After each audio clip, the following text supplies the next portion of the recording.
Hello, YouTube. It's me, John Avenger, once again, and welcome to a review because my live stream was canceled because of freaking, I had some interruptions. So let's do this quickly so I don't get interrupted. This is a 2003 comedy starring Adam Sandler and Jack Nicholson. Feel the Love, Anger Management. Yeah, I finally got to see this movie a few days ago, and it's funny. I think it's really funny. It's got some moments that it doesn't work, but, it is a very funny movie for 2003. Here's the synopsis in the back, so I don't have to read it from a thing. After a small misunderstanding aboard an airplane escalates out of control, timid businessman Dave Busnick, that's Adam Sandler, is ordered by the court to undergo anger management therapy at the hands of a specialist, Dr. Buddy Rydell, Jack Nicholson. But when Buddy steps up his aggressive treatment by moving in, Dave goes from mild to wild as the unorthodox treatment wreaks havoc with his life and his hilarious hit comedy that will drive you mad with laughter. Yeah, it's pretty funny. I laughed out loud with some of the gags in this movie, so the singing and everything. It's not too much singing. There's a scene and they stop in the middle of the bridge and they start singing I Feel Pretty. That was pretty funny because I wasn't expecting that. Him and Nicholson have good chemistry. Yeah, I miss Nicholson. He retired from acting like 15 years ago.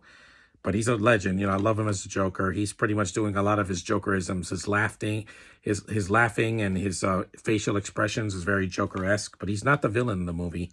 There's a ton of cameos in the movie that and supporting roles. You got Marissa Tomei, who should have been in the movie more. You got Louis Guzman as the gay, openly gay man that's in the anger management. You got Woody Harrelson, the cameo from him. He's in 2 scenes in the movie as a cross-dresser, and then he's at the baseball game at the end. You got John Turturro, who's always fun to watch. He's worked with Adam Sandler before, Mr. Deeds, and You Don't Mess with the Zoan. You got cameos from Derek Jeter. You got cameos from former Mayor Rudy Giuliani. You got cameos from John C. Reilly in the Monk Temple. That seems pretty funny. You got cameos, not Rob Schneider, surprisingly. He's not in the movie. What other cameos? Heather Graham is in the movie. Yeah, there's a lot of good cameos in the movie. Some of them could have been cut for time because this movie's an hour and 46 minutes. This could have been 10 minutes shorter. At 96 minutes, we get the gist. Adam Sandler needs to get calm so that he doesn't lose everything.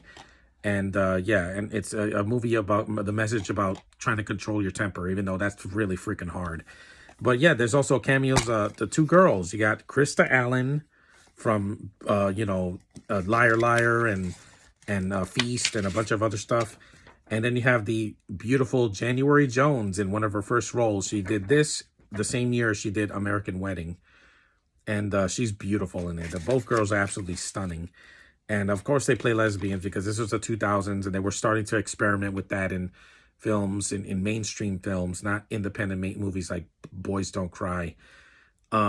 But yeah, they're beautiful. They're lovely to look at. I love both of those girls a lot. You guys know that. And there's some humor that misses. There's some humor that's very funny.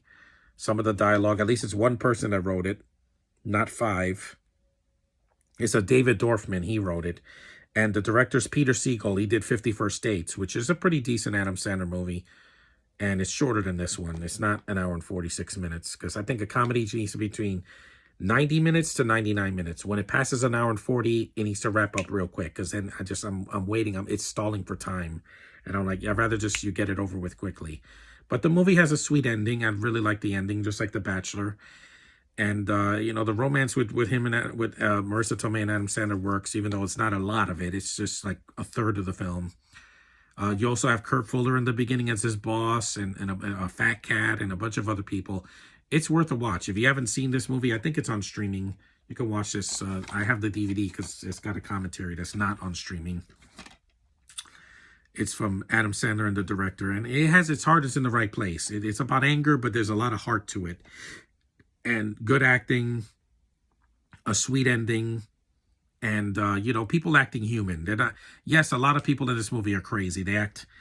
It's an offbeat comedy. It's not a politically correct comedy because nowadays everything they think if a movie's not politically correct, it's not funny. I'm like, well, nowadays they have to do gross out humor and mean-spirited humor about race, gender, and sexuality. It's not funny, guys. Here, it's actually funny because they actually put effort into their writing. Now, it's like, oh, look, another nether regions joke. Oh, this girl's is a non-binary. That's not funny.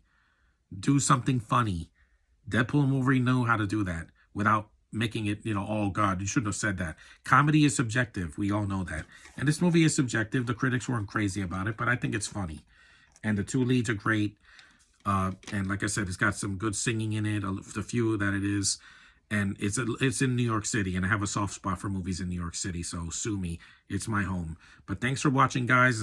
I say watch this again. It's worth a watch. It's at least worth one watch. It's not one of Adam Sandler's worst, not even close. So acknowledge me, and I'll see you guys next time.